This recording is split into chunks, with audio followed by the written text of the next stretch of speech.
She texted, "Having fun with the girls, don't wait up." Then her friend accidentally sent me a video of her kissing another guy. I replied to her friend, "Thanks for the info." Then I packed her bags and left them with the building concierge. Her walk of shame the next morning was to a locked door. I, 29 male, was watching the game last Saturday night when I got the text from my girlfriend Mia, 27. We'd been living together for about 2 years in my apartment. "Having fun with the girls, don't wait up." Cool, no problem. She'd been planning this girls' night for weeks with her friend group, Zara, Luna, and Kendra. They were supposedly hitting some wine bar downtown, then maybe dancing. I was honestly looking forward to having the place to myself to watch the playoffs in peace. Around 11:30 p.m. I get a Snapchat notification. It's from Zara. Weird, she never messages me directly. I open it, it's a video.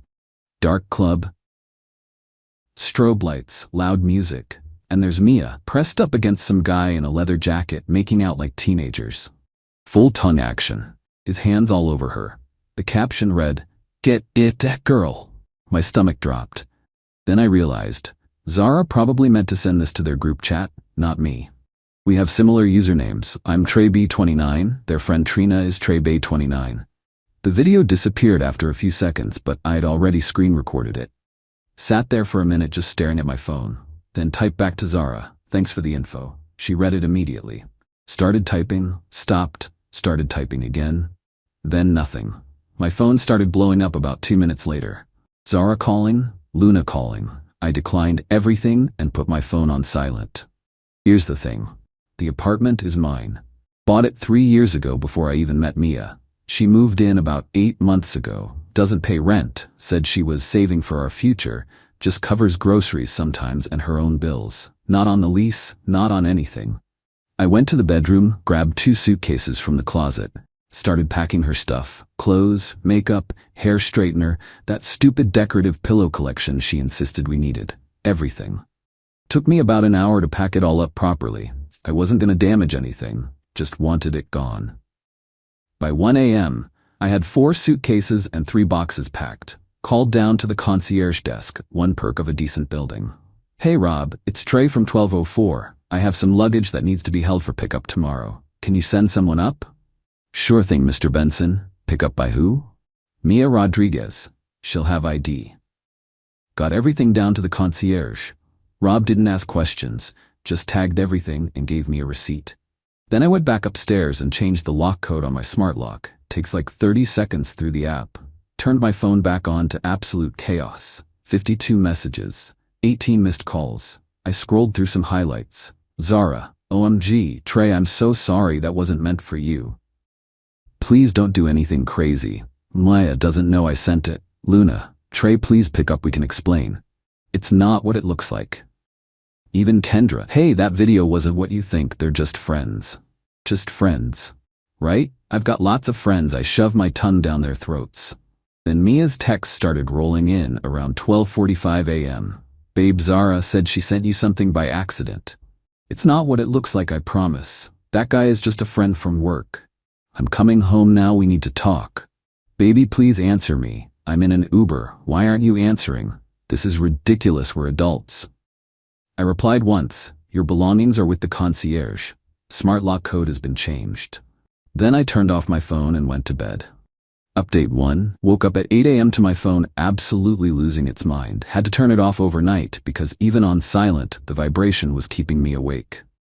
153 messages, 74 missed calls, 12 voicemails. But the best part? The Ring doorbell footage. 2:20 a.m., Mia arrives, tries her code. Doesn't work. Tries again, and again, and again. 2:20 p.m., starts knocking. 2 a.m., knocking turns to pounding. "Trey, open the door." This isn't funny. She's crying now. "Please, baby, let me explain." She calls someone, can hear her say, "He won't let me in. No, the code doesn't work. I don't know what to do." She leaves. Then, she's back with reinforcements. Her mom Lucia and her sister Isabella. The 3 of them spent 20 minutes outside my door. The highlights. Lucia, "Trey, open this door right now. You can't just throw my daughter out." Isabella, "This is illegal eviction. We'll call the cops." sobbing, "I just want to talk to him." They did call the cops. 2 officers showed up around 8:30 a.m. I answered the door in my bathrobe, coffee in hand. "Morning, officers. Sir, we have a report of an illegal eviction?" "No eviction here. My ex-girlfriend's belongings are with the concierge downstairs. She's never been on the lease, just a guest who stayed over. A guest who was filmed cheating on me last night." I showed them the video on my phone. The younger cop tried not to smirk. "Ma'am," the older one turned to Mia, "if you're not on the lease and he's asked you to leave, you need to collect your belongings and go. This is his property." "But I live here," Mia wailed. "Do you receive mail here? Are you on any utilities? Lease agreement?" "Well, no, but..." "Then legally, you're a guest. Sir, her belongings?" "All packed and with the concierge. She just needs to show ID and Rob will release everything to her." The cops basically told them to go get her stuff and leave me alone, or they'd be the ones in trouble for harassment. The look on Mia's face when she realized she actually had to leave? Priceless. But the entitlement was just beginning. Update 2: It's been 5 days since I kicked Mia out, and holy crap, the entitlement is off the charts. Day 1 post-lockout. After the cops left, I thought that would be it. Nope. Around 2 p.m., I get a Venmo request from Mia for $3,500. The description: "For my contributions to the household." I declined it and blocked her on Venmo. Then came the text from a number I didn't recognize. Isabella's phone. "You owe Mia for 2 years of emotional labor and household management. She gave up opportunities to support your lifestyle. $3,500 is the minimum you owe her." Household management? She couldn't even remember to buy toilet paper without me reminding her. The only thing she managed was maxing out her credit cards on clothes. Day 2. Mia showed up at my work. Security had to escort her out. She told the receptionist she was my fiancée, we were never engaged, and needed to speak to me about a family emergency. When they called my desk to verify, I said I didn't know anyone by that name. According to Jake, the security guard, she lost it in the lobby. Full meltdown. "He can't do this to me. I gave him everything." My manager Brad pulled me aside later. I showed him the video of her kissing another dude. He laughed and said, "Say no more, we've increased security just in case." Day 3. This is where it gets good. I get home from work to find my landlord in the hallway with Mia, Lucia, and some guy in a cheap suit. "Mr. Benson," my landlord says, looking annoyed. "This woman claims she's a tenant here?" The guy in the suit hands me papers. "I'm representing Ms. Rodriguez. This is a notice of tenant rights violation." I actually laughed. "She's never been a tenant. Would you like to see the lease?" My landlord already had his tablet out. I pulled it up already. Single occupancy, Trey Benson. No other authorized occupants listed. Cheap suit tried to argue about established residency and common law rights. My landlord shut that down real quick. "She's not on the lease. She has no tenant rights here. And if I see her in this building again without Mr. Benson's permission, I'm calling the police for trespassing." But here's the kicker. As they're leaving, Mia turns and says, "You know what? Keep the apartment, but that guy from the video, he actually appreciates me. His BMW is nicer than your Honda anyway." The manager couldn't help himself. "Then why are you here begging to get back in?" Day 4. Radio silence. I thought maybe she'd finally given up. Wrong. I get a call from my credit card company about suspicious activity. Someone tried to use my saved card info to buy a $1,200 flight to Cabo. The billing address they used? Mia's sister's apartment. Froze that card immediately. Then checked my Amazon, Netflix, Hulu, everything. She'd tried to order about $800 worth of stuff on Amazon using my saved payment info. All declined thanks to the frozen card. Filed a fraud report. The credit card company said they see this all the time with bad breakups. Day 5. Today. This morning, I get an Instagram DM from someone named Rico Suave 89. It's the dude from the video. I kid you not, this man had the audacity to message me. "Yo bro, sorry about the situation with Mia, but she says you're holding some of her jewelry? A necklace worth about $2K? She's too upset to contact you. Can you just drop it with the concierge?" First off, what jewelry? The only jewelry she had was the Pandora bracelet her mom got her and some stuff from Target. I packed all of it. Second, this dude really thought I was gonna buy this? I replied, everything she owned was packed and given to her 5 days ago. If something's missing, maybe check your backseat, bro. He read it and blocked me immediately. But the best part happened an hour ago. Zara reached out. Remember her? The one who accidentally sent the video? She wanted to clear the air. Trey, I'm really sorry about everything, but I think you should know the full story. I'm listening. That guy Rico? She's been seeing him for like 3 months. We all knew, but she said you were emotionally abusive and controlling and she was scared to leave. Interesting. What else? She said you monitored her spending and wouldn't let her have friends over. Zara, she had you guys over literally 2 weeks ago. I bought all the wine. Long pause.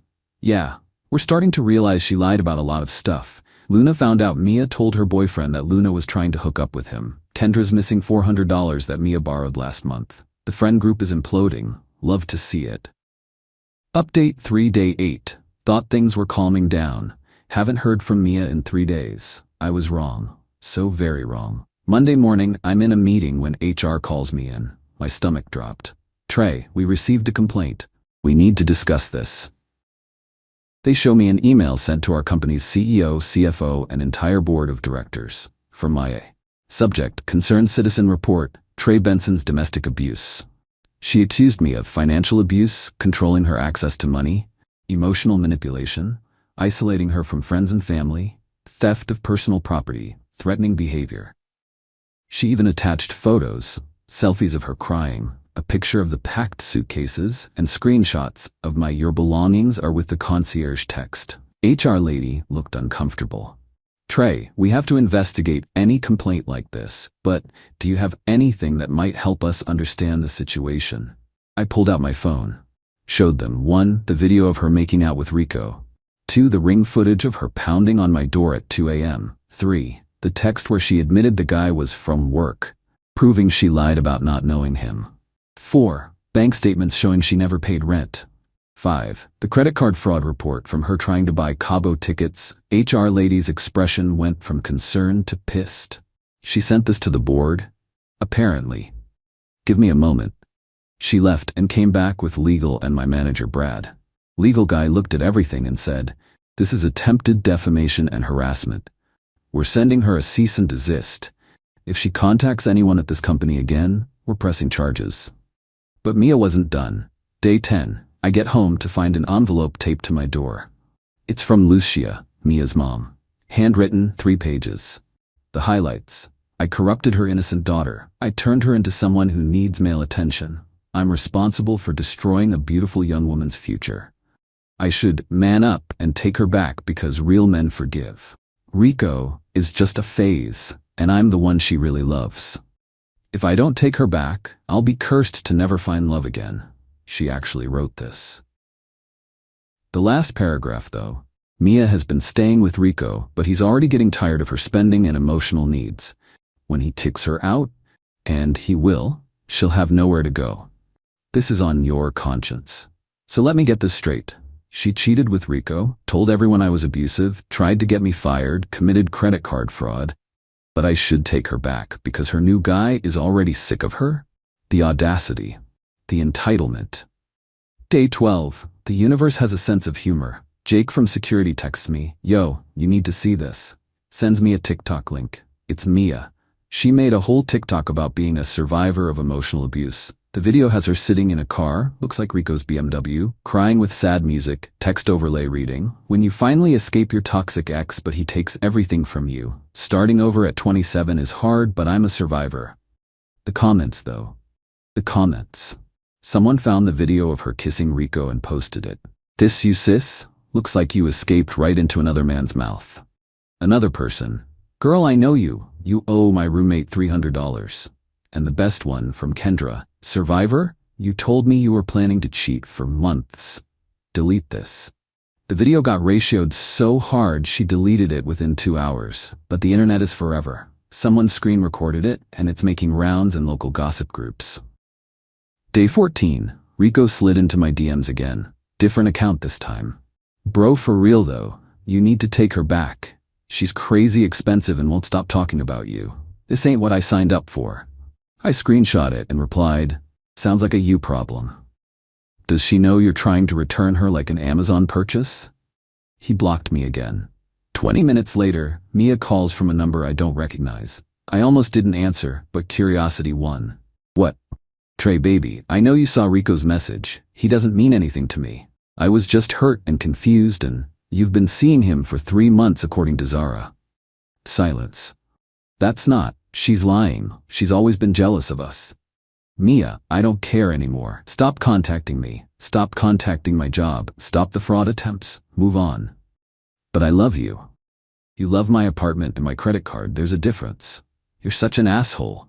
I gave you the best years of my life. 2 years, and you spent them cheating. Goodbye, Mia.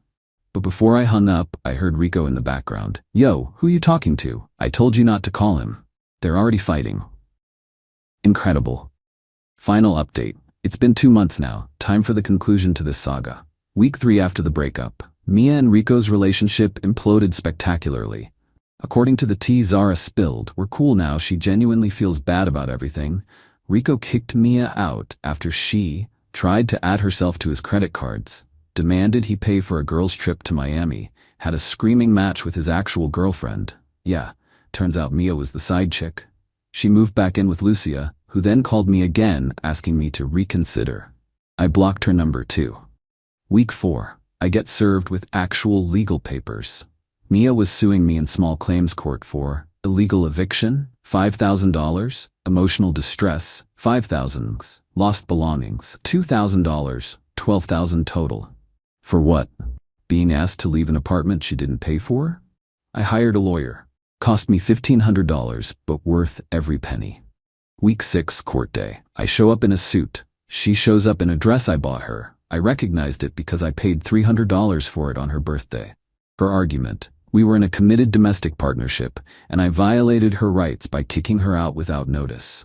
My lawyer's response? She was never on the lease, never paid rent, bank statements proved this, video evidence of infidelity, evidence of credit card fraud, the Cabo tickets, the cease and desist from my company for harassment, text messages where she called herself a guest in my home 6 months ago when arguing about chores. The judge asked her one question. Ma'am, did you pay rent? No, but I contributed in other ways. What ways? Emotional support, cooking, cleaning? Do you have any documentation of these contributions? No. The judge dismissed everything except said I should have given her 24 hours notice since she had belongings there. Awarded her $0, but said I owed her 1 day of reasonable hotel costs, $120. I paid it right there just to be done. The best part. As we're leaving court, her cheap lawyer turns to her and loudly says, You told me you paid rent. You told me you had receipts. You wasted my time. He walked off, shaking his head. Week 8. The group chat imploded completely. Luna found out Mia had been flirting with her boyfriend for months. Kendra never got her $400 back.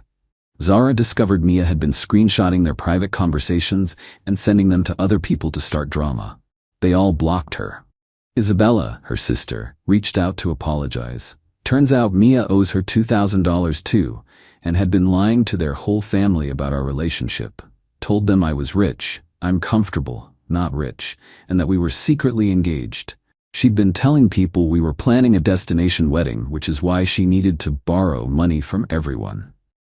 Present day, I'm doing great. Started seeing someone new, met her at a buddy's barbecue. Told her the whole story on our 3rd date. She laughed so hard she nearly choked on her wine. Said, At least I know you don't tolerate BS. Mia? Through the grapevine, I heard. She's working at her mom's hair salon, the job she quit to focus on our relationship. Rico's actual girlfriend confronted her at the salon. There's apparently video, but I haven't looked for it. She tried to start a GoFundMe for surviving domestic abuse, but it got reported and taken down. She's dating some new guy who apparently doesn't know the full story yet. Last week, I ran into her at a grocery store. She was with new guy. She saw me, grabbed his arm, and loudly said, Baby, let's go, my abusive ex is here. New guy looked at me, ready to start something. I just smiled and said, Ask her about Rico's BMW, and kept walking. Saw them arguing in the parking lot on my way out. The moral of the story, when someone shows you who they are, believe them. When they text you, they're having fun with the girls, then get caught on video sucking face with another dude, pack their stuff and change the locks. The entitlement will show itself, but at least it won't be your problem anymore. Oh, and always screen record Snapchats. You never know when you'll need the receipts. Peace out. Edit, since some keep asking, yes, this is all real. Yes, I kept all the documentation. No, I don't regret a single thing. The $1,500 for the lawyer plus $120 for hotel was worth every penny to get her out of my life. And no, I'm not giving out her TikTok handle. Stop asking.